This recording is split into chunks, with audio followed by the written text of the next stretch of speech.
This is Q&A with KJ. So the chatter this week is all about interest rates, whether you're buying a home, a car, taking out a credit card, or you're in the stock market. The interest rates matter this week.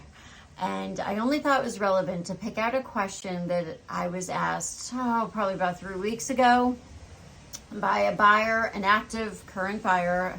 Thankfully, they're under contract. But they had asked me, is it time for us to consider an A.R.M loan?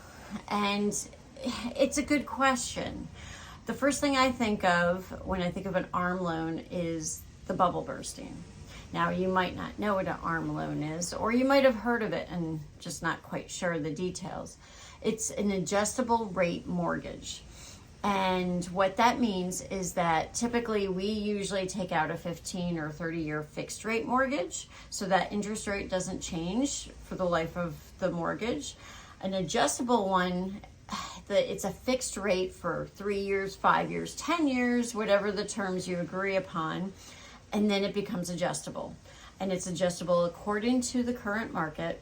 It does have caps on it, but the caps, depending how the market's doing, those caps might really not matter. They might be too much for you. So, do I recommend them? Here's where I get nervous about adjustable rate mortgages, is that we don't know what's going to happen tomorrow, let alone 3 years, 5 years, 10 years. You might plan on refinancing, you might plan on selling, but life events happen. People lose jobs, health comes into play.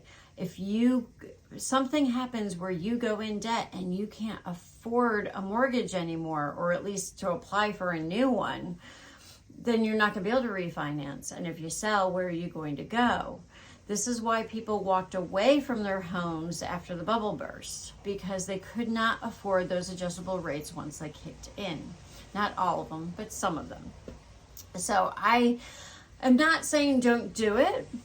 I am a big believer in information. Collect it, talk to your lender, see what the options are. Maybe it's the right fit for you, but be very cautious. Read the fine print.